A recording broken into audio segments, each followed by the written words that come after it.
What's up, guys? Caught a Truth here, back with another Battlefield 3 close quarters weapon review, and today I'm going to be covering the MTAR-21, or MTAR as I'm going to call it.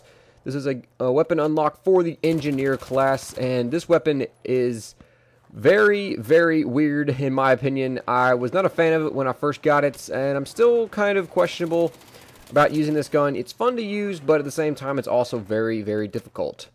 This weapon actually reminds me a lot of the FAMAS, and we'll get into the stats and it'll show why.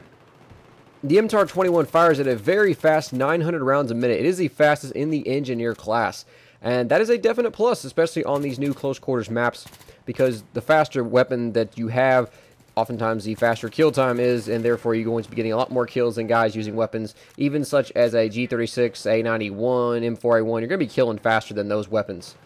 The max damage will be 25 out to 8 meters and a minimum of 14.3 out to 50. It holds 30 rounds, which is standard, but here's where the MTAR begins to struggle, and that is its reload speed.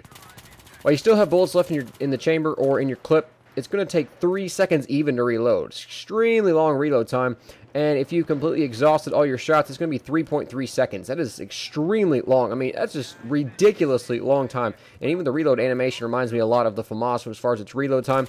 Very, very long reload.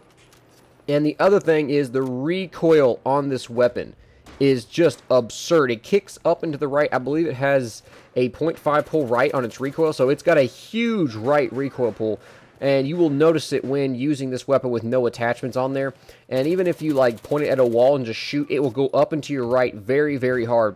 Now, if you look at the stats, actually the recoil on the MTAR-21 is very similar to the SG-553, which actually is a pretty easily controlled weapon. So you may be thinking to yourself, you know, the recoil, you know, it's similar to an SG, which is pretty easy to control, so why is that a big deal? Well, with that faster fire rate, the recoil is going to be a lot more noticeable, and therefore it's going to seem like it is more extreme. It feels like it to me whenever I use this weapon. Honestly, I don't like the recoil of this gun. It's very, very, very, very difficult to control if you don't have any attachments unlocked for it. So if you're looking to run this weapon, my personal favorite setup, well, actually, I really have two of them. It depends on if you are looking to control recoil, if you're going to play on larger maps such as your Back to Karkin maps, or even your original ones, your Caspian Borders, Operation Firestorm, maps like that where you run an engineer class, but you want to control your recoil, or if you want to run close quarters maps, I also have another setup for that.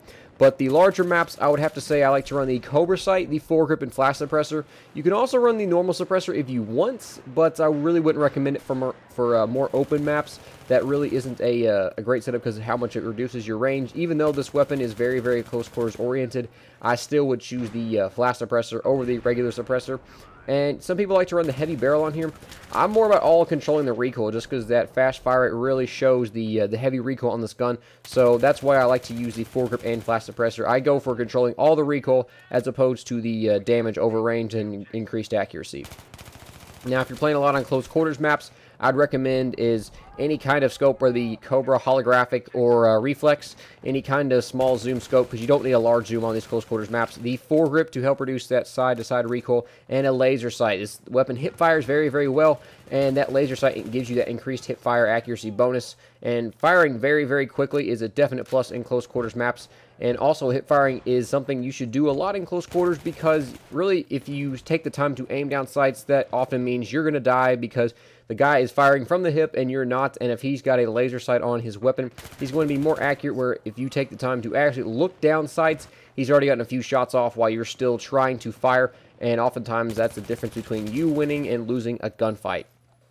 So overall, the MTAR-21 is a very, very powerful weapon, very heavy recoil, but can be used at range if you know the good attachments for it. For me, I'm all about controlling the recoil, but for some people, they like going for the range with a heavy barrel on there. Try this weapon out and choose different setups, because people I seem to have found like different setups on this gun, depending on if you can go for controlling recoil or if you like the increased range. So, hope you guys enjoyed this review, and I'll talk to y'all later.